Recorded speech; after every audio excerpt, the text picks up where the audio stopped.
Thank you very much.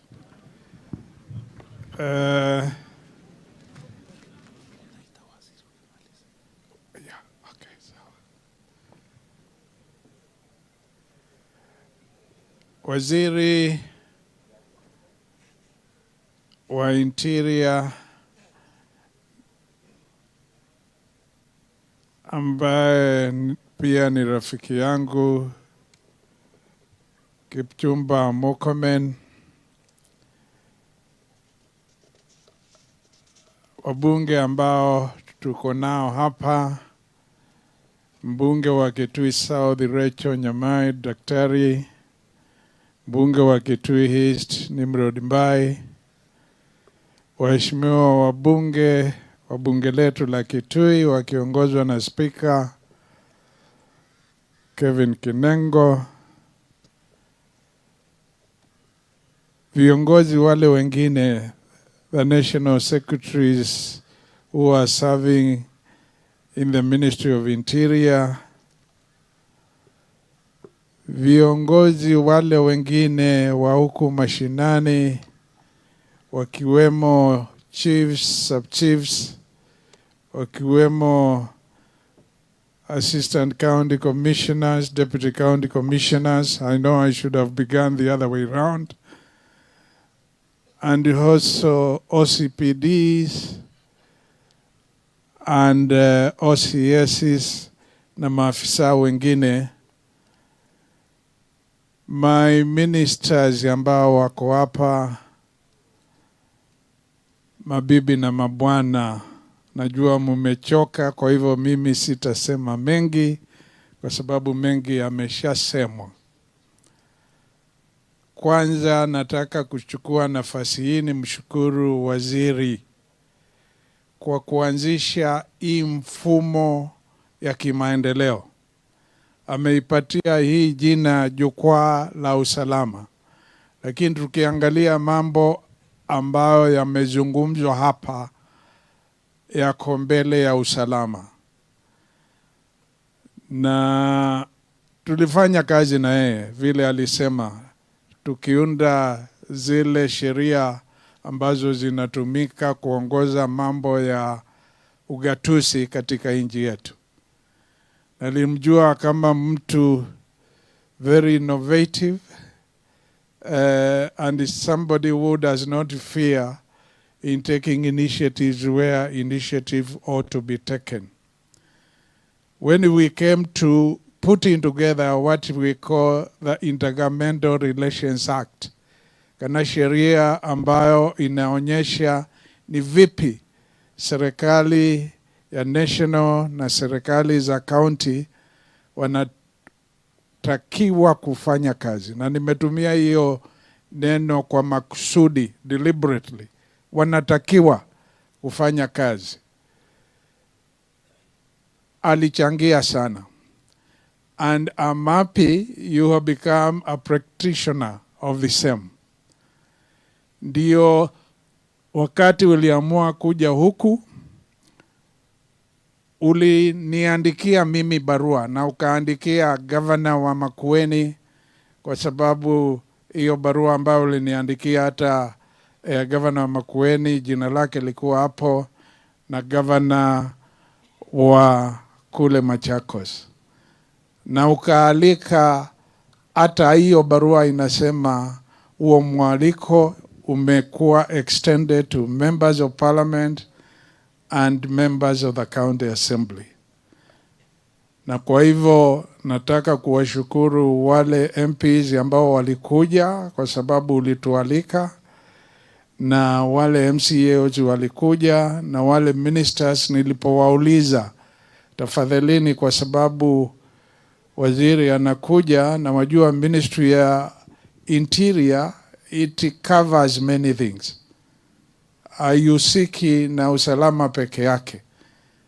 It covers many things. If there is one ministry of the national government which has functions which cut across, is the Ministry Interior and National Government, ambayo inaangalia mambo ya national development. Kwa hivyo Ingawa mimi, na mtanisamee ndugu zangu, wale wameongea wakisema kuna mtu mmoja aliambia watu wengine wasije. Hakuna mtu ameambiwa asije. Ikiwa mtu hakuja ni yeye mwenyewe alijiamulia. Kwa sababu ikiwa kuna mtu angeambiwa usikanyage hapo, ni gavana wa Kitui. Si gavana alipata kura in all the 8 sub-counties. Na kura nyingi sana. Na kwa hivyo tukiendelea mbele, tukialikwa mwaliko kama huu, na tukiangalia katiba yetu vile inasema, na hata waziri alitaja hiyo kifungu cha constitution. Article 6, sub-article 2. It says the national and county governments established under this constitution are distinct but interdependent, and their mutual relations will be on the basis of cooperation and consultation. And that's a requirement of the Constitution. We depend on one another on what we do. Sometimes I find I need the county commissioner and the county security for us to achieve something. Sometimes they also find the same. And as has been said, we serve the same people. And if really we care for the people whom we serve, we should not bring divisions when it comes to serving. Wakati wa siasa uliisha, sasa tunaendelea na maendeleo. Waziri, kuna vitu ambavyo vilizungumziwa hapa, na vile nitarespondi kwake si vile zilitajwa, but I will try as much as possible to cover all the issues. Kitu kimoja kiliulizwa ni habari ya regulations tutengeneze so that we can operationalize the Kitui County Alcoholic Drinks Act, ambao tulipitisha 2014 when I was governor, but which the MCAs who are here, they amended last year to make it modern, to make it effective. Then one of the requirements was the County Public Service Board should competitively advertise and identify members of the sub-county alcoholic drinks committees at the sub-county. And they did that about 3 weeks ago. Then they identified the members, and the governor was also supposed to appoint the overall chairman, and there were other members who were supposed to be gazetted by the minister responsible. Na hiyo imefanyika, na kesho sherehe ambao nitaanza nayo kikazi ni ku-inaugurate the members of the Kitui County Alcoholic Drinks Committee. Kutakuwa in all the 8 sub-counties, there will be a committee there. Mwingi North kunayo, na Kitui East kuko, na all the 8 sub-counties ama constituencies. And then there is one big one, and wanakuja kesho tutawazindua.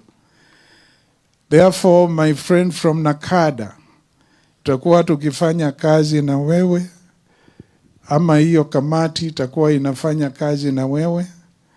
Pia hiyo kamati itakuwa ikifanya kazi and with the national administrators, because they have a role they are supposed to be playing. Pia with the police, tutakuwa tukifanya kazi ili tuwe, if there is an application to establish a bar and it's too close to a school, that committee is supposed to make sure such a bar is not licensed, and even what is called single business permit haipeanwi na county. Kwa hivyo hiyo tutafanya. Ile ingine tuliulizwa, ama niliulizwa kama governor na sisi kama county government, we establish county rehabilitation centers. We have already identified 2 sites. Moja iko kule Ikudha, where we have the Ikudha level 4, because there is a lot of land. We have a rehabilitation center ambayo iko hapo, imeshajengwa kiasi lakini itamaliziwa, na ingine iko pande ya Mwingi. Kwa hivyo hiyo inafanyika. Ile ingine, na mtanikubalia hapa nirudie kidogo, ni mambo ya zile police stations ambazo kama mheshimiwa ambaye alisema, tuliongea na rais mwenyewe wakati alikuja hapa, na ilikuwa siku kama 11 after His Excellency the President was sworn into office. One of the first places he came was here in Kitui, hapo AIC Boma. Na nilipopata nafasi ya kuongea kama gavana wenu ambayo mlichagua, saa ingine niongee kwa niaba yenu, nikamwambia tuko na insecurity asa our eastern border.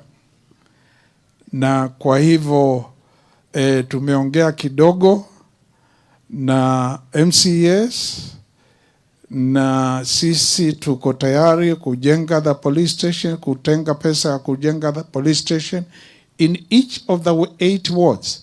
Kuna 8 wards ambazo ziko hapo. Kuna Kanzi, Kusimisi, tuna Modha, tuna Vochamatu, tuna Endaumalalani, we have Nu, we have Ngune, and we have Ngomeni, and the 8th one inaitwa Sikuru. Kwa hivyo nikaambia rais, sisi tuko tayari kujenga. Tafadhali wakati wako wa kuongea hapo tuhakikishia kwamba tukijenga, kwa sababu security is a national function mainly. And I'm saying mainly because hata sisi ambao tunahudumu county tuna jukumu pia. Lakini mainly security is a national government function. Nikamuuliza kama ataweka askari, atawapatia vifaa, and then they will run it on a day-to-day basis. Na akakubali. Nataka kitu kimoja kieleweke hapa. Hizo police station, na tumejenga 6, ziko tayari in the next 1 month. If officers are posted there, they will be able to start work. Hata hiyo yako na quality iliharibiwa, sisi tuko tayari kuitengeneza. Within about 2.5 weeks inaweza kuwa tayari, ili askari wakitumwa hapo iwe operational. But the thing I want to clarify, hizo police station are not for Kitui. They are to enhance security in our country, Kenya. Nasikia? Na ikiwa utaki hizo police stations zizijengwe mahali, inamaanisha utaki security in Kenya. Na zile tunasema employment for youth, industrialization na mambo mengi, haiwezi fanyika. Wawekezaji ama investors will not come to Kitui and to Kenya anywhere if there are perceptions of insecurity.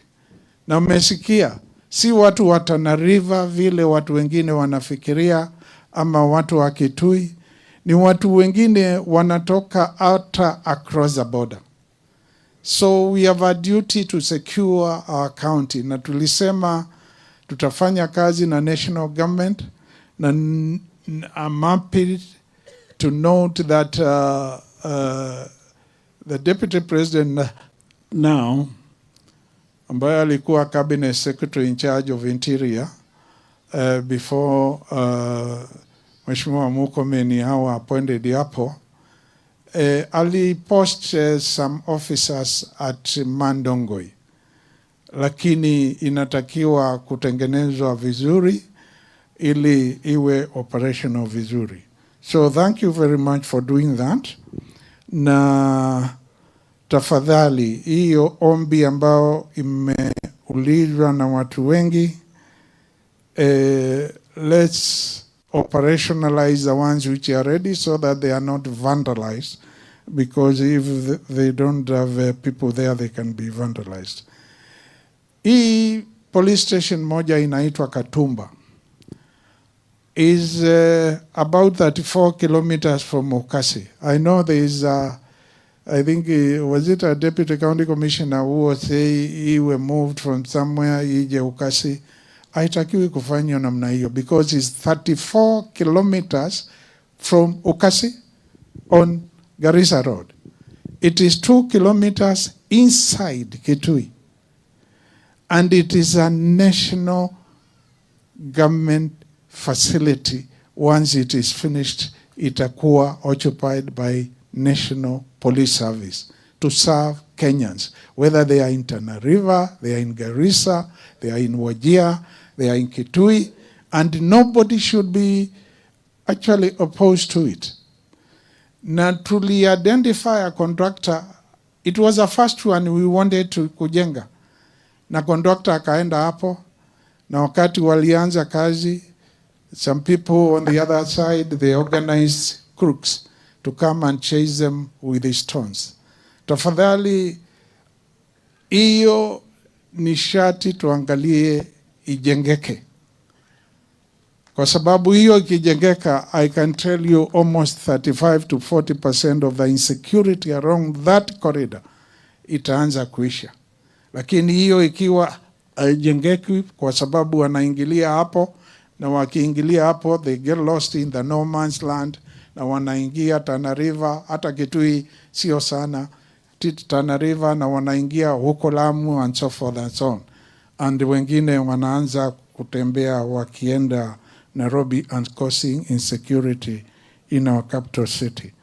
Kwa hivyo, now the solution is very, in my view, is very clear. PS Omolo anajua habari yake. Dr. Kobia, who is the chairman of the National Cohesion and Integration Commission, ambaye tulienda kumuona na MPs, anajua. Solution ni kuweka beacons. Si kuweka mpaka. Kuna tofauti ya kuweka mpaka na kuweka beacons. Kuweka beacons inamaanisha mpaka unajulikana. Kwa sababu the 47 counties we have in this country were the districts which were established through the Districts and Provinces Act of 1992. The 92 districts in this country, which were 47, are the ones which became the counties in 2010 when the new constitution was promulgated. And they are listed in Schedule 1 of the Constitution. And ukiangalia hiyo sheria ya 1992, it describes each county using survey language. Nasema Kitui County, unatoka hapa, you go northeast, so many kilometers, you find this natural feature, you go another direction. So if you take a graduate who are survey and photogrammetry from the University of Nairobi, na mwambie within 2 weeks, indicate where the beacons are, they will indicate. And hiyo tulielewanwa na PS na pia National Cohesion and Integration Commission pia wakatuambia. PS amesema ataandikia counterpart PS wa Lands and Fiscal Planning. Tafadhali waziri, tunakuomba ufuatilie hiyo, kwa sababu najua unaweza fuatilia hiyo, ili by the time His Excellency the President comes here in May, hiyo swala ya placing the beacons, not placing the boundary, but it just making it very clear, itakuwa iko sawa sawa. Kuna mabarabara mengi yameulizwa, sitaki kutaja yote kwa sababu both the members of the County Assembly and the Honorable MPs wamezitaja. Kwa hivyo nikakataa kutaja, mseme governor alisimama na kutaja. Zote hizi nimetaja hata mbele ya rais wakati alikuja kule Siambiu. Alikuja Siambiu about 9 months ago na nikataja zote.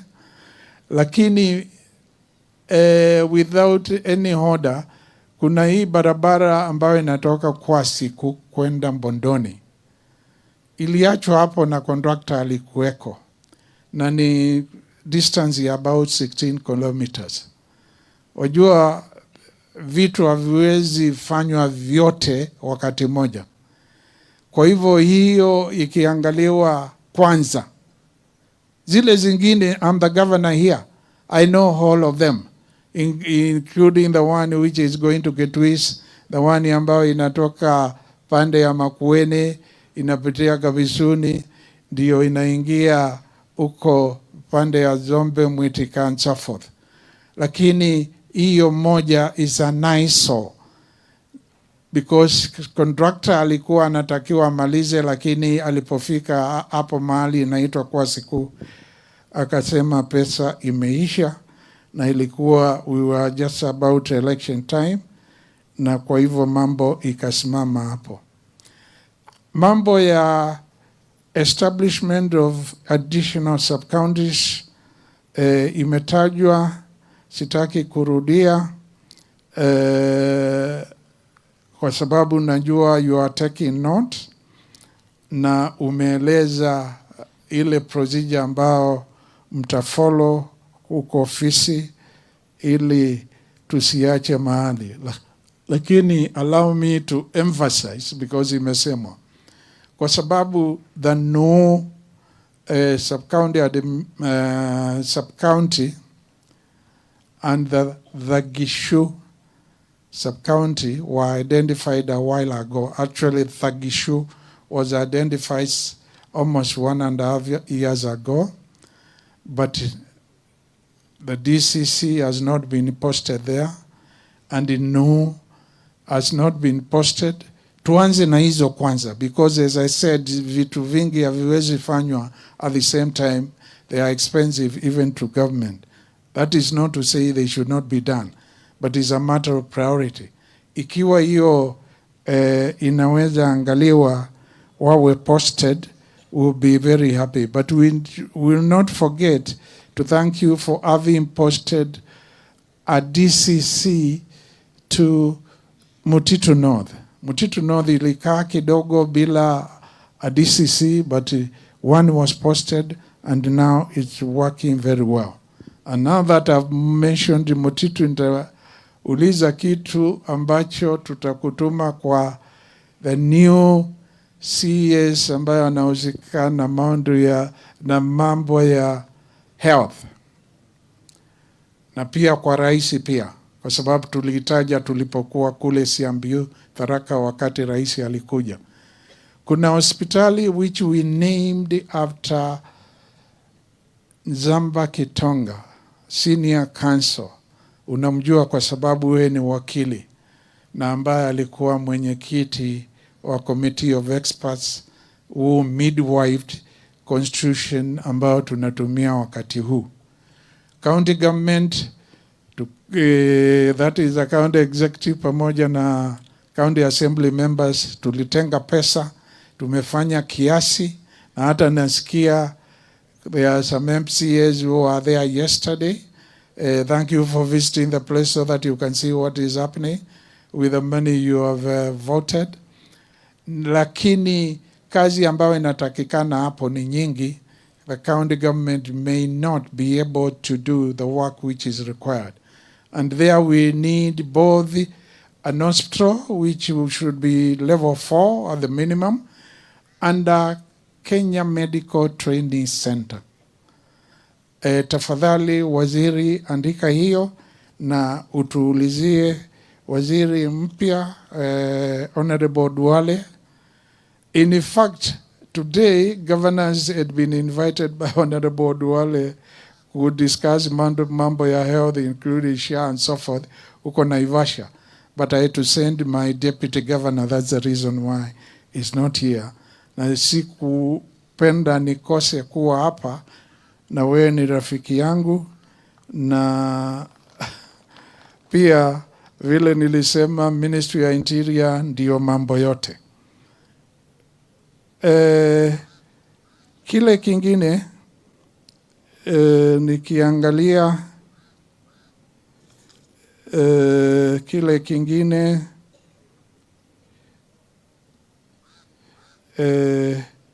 ni mambo ya PWDs, persons with disability.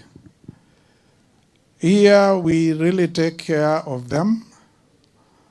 Even the mzee who was given a wheelchair, my minister who is responsible for that ministry, I know she has given wheelchairs twice. And if she were here, I would have asked her, how did the mzee who is being given a wheelchair be jumped? But waliuliza vitu fulani. We prioritize them when there are opportunities for work, and we deliberately go out to ensure they are included. And where exemptions are required, we do that. We help them to register even as persons living with disability, and we will be doing that. Another request which was given me by one of the MCAs who did not get an opportunity to speak is kukuuliza waziri, tuna hii menace ama shida ya asbestos ambazo ziliwekwa kwa majumba ambayo yalijengwa some time ago. Nyingine ziko kwa mahospitali, nyingine even in public buildings. Now it's very expensive really to remove asbestos, because you don't just remove the roof, you must make sure it is disposed in a manner which is acceptable to certain environmental standards. Kwa hivyo tafadhali hata hii andika, lakini tutafanya kazi na wewe pia na maafisa yako. And ile ingine niliulizwa county government tutume maafisa katika huduma centers so that they can work with the officers who are there. I am telling you, we will take care of that sometime next week when we meet as a cabinet. That is one of the things we'll consider. But even before that, we'll talk with the appropriate officer who is account secretary to see whom we can deploy next week, latest next week, so that they start operating from the Huduma Center. Then the other thing is, you requested yourself, we consider donating vehicles for use by the police. I think we can do that. And we don't want you to say we can do that and we don't do anything. I can tell you, during my first term, we constructed a number of buildings for occupation by the police. Even this time round, at a place called Changunga, where we started some buildings during my first term, those who came later didn't do anything. We have put some money to complete that construction, so that that money is put in good use, and the officers who operate from there operate in a reasonable environment. But magari pia, we'll tutaketi kama executive kwanza katika cabinet, na kisha tukikubaliana gari moja, mbili, tatu, tutengeneze budget, tupeleke kwa county assembly. County assembly wako hapa, wamesikia na nadhani wanakubali, ili tusaidiane vile katiba inataka sisi tusaidiane pamoja kama serikali. Then The other thing, because I don't want to leave anything, what has been said here by Honorable Ngwele, Kenya's problem number one, ama challenge number one, is youth unemployment. And both the national government and county governments, we have a responsibility to do whatever needs to be done to ensure they have employment. And internship, as it has been requested, is one of the things which should be done. But to do it successfully, you must budget for it. There is nothing you can do without having a budget or without it requiring money. And we have said, as a county government, even before this was asked, we will be doing that. And we have a number of other programs which I'm not going to elaborate now, which are targeting the youth, because lazima tusaidiane, si problem ya national government peke yake, is a Kenyan problem, and all of us need to pull together in order to ensure they are gainfully engaged.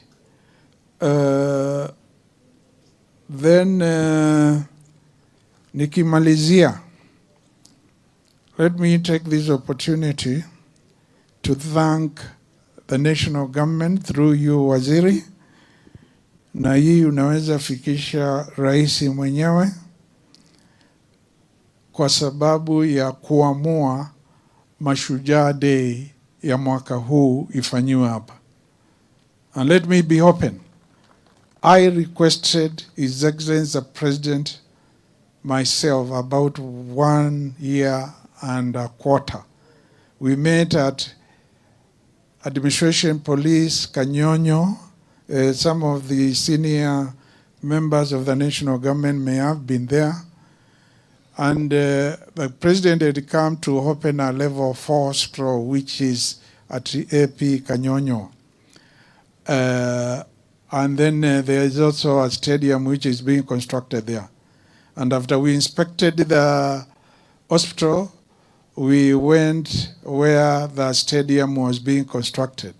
And then I asked His Excellency the President, now that 2 of the 3 national public days are being celebrated outside the capital city, Nairobi, can you please consider having one of those national days celebrated in Kitui, either in 2025 or 2026? And now we are 2025, which is the first year I talked about, and the President and the Cabinet, National Cabinet, and the leadership has already accepted that Mashujaa Day be held here on Monday, 20th October 2025. Is that not something to thank the President for? Ebu nisikie mukipiga makofi, tuambie raisi pale yuko shukran. Iyo sherehe kuja hapa ni kitu kubwa sana. Wale wanafanya business, ikiwa unatengeneza about 10,000 shillings per week, you'll be able to kutengeneza 100,000 or 150 or 200,000. Kiwanja kule kitatengenezwa. Muliniona last week, the CS, your colleague Waziri, CS Muvyuria, Salim Muvyuria was here, CS in charge of sports and youth. Tukaenda kule Idhokwe, showgrounds ambapo tutafanya hiyo sherehe, na hiyo kiwanja itatengenezwa vingine, iwe international. Hata international matches zinaweza fanywa hapo. Na hiyo itakuwa ni hatua kubwa tumepanga. Na mtu akikufanyia vizuri, sema asante. Mambo ya politics, mambo ya vyama, mambo ya vitu vingine, tafadhali tusiingize. This is something which has been done to we, the people of Kitui, and we should be very grateful for. Kile na wauliza ni tuanze kujipanga, ili tukifikia wakati huo, kile sisi wenyewe tunatakiwa tufanye tuwe tumetimiza, ili hiyo sherehe ifanyike vizuri. Rais akija hapa Kitui asikie amekaribishwa vizuri. Mtamkaribisha? Mtamkaribisha? Asanteni sana kwa kusema hivyo. Pia shukrani kwa sababu Kitui County was not put in phase 1 of the county aggregation and industrial parks, where the counties were supposed to budget for 250 million and then the national government 250 million, because the county aggregation and industrial parks were estimated to cost 500 million Kenya shillings. Na kwa sababu hatukuwa phase 1, hakukuwa na ubaguzi, ni kwa sababu ilisemekana zile counties ambazo zita identify land mara moja ndio zitakuwa katika phase 1. Ilichukua wakati kidogo kabla hatuja identify ile land iko kule Kanyonyo.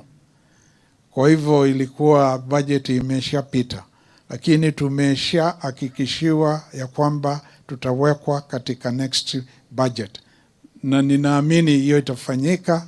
Waziri, angalia hiyo, kwa sababu budgets must come to the cabinet. Pia of course we will also liaise. I wrote a letter to your counterpart Lee Kinyanjui, ambayo kwa Ministry ya Investment, Trade and Industry, habari ya hiyo, and we are in touch. Kwa hivyo asante pia, because we will get 250 million and we will be able to have a modern industrial park which will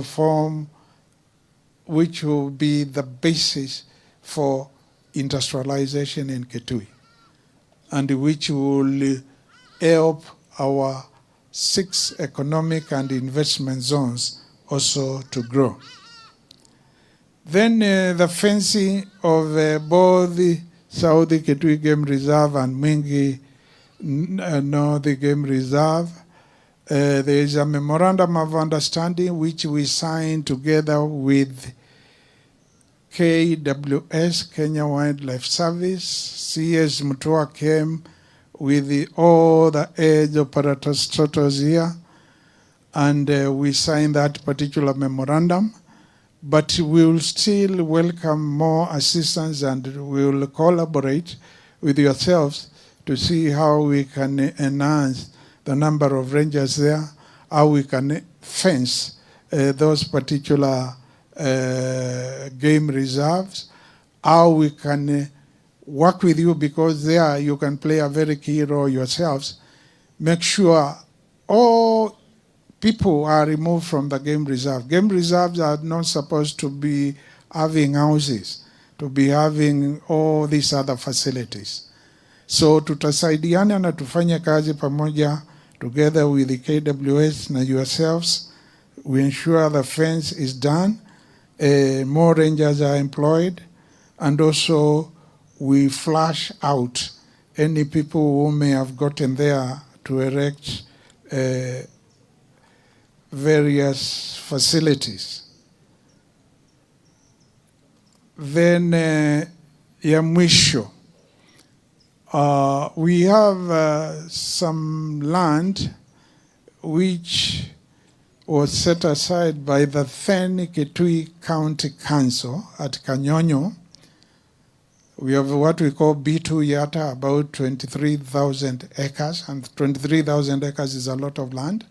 And we have another one where we call it Katotene. And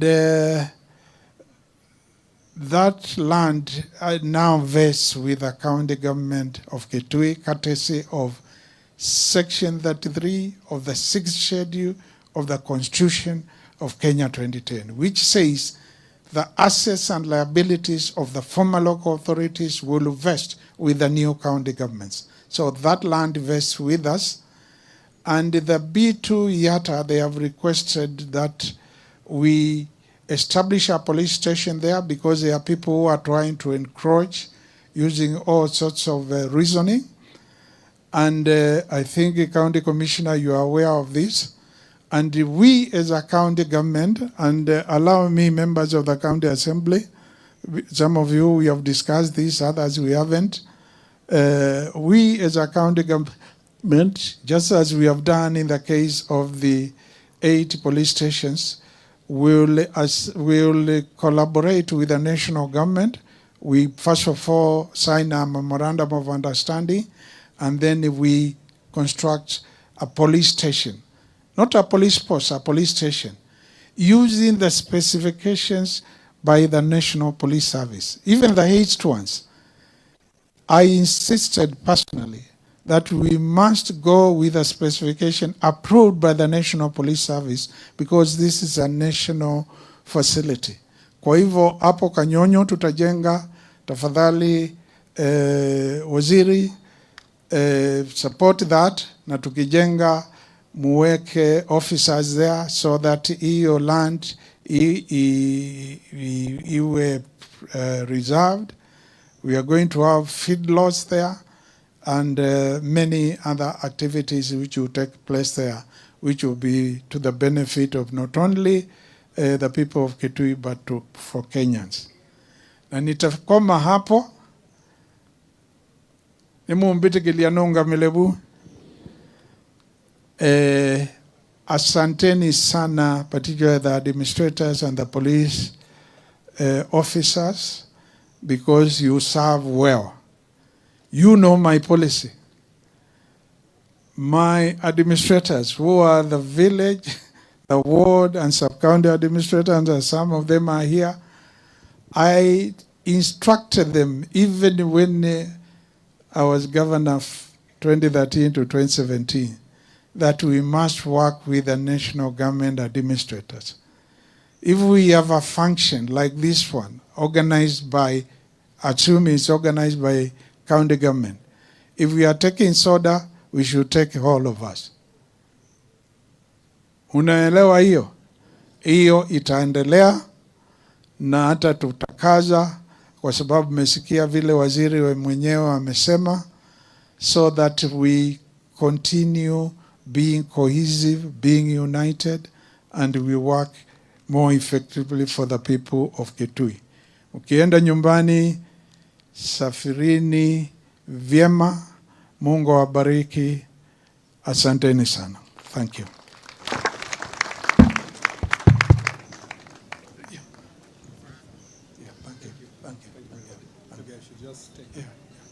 Thank you very much, Governor. Pigeni Governor makofi tena. I think, thank you very much. For a very brief session before.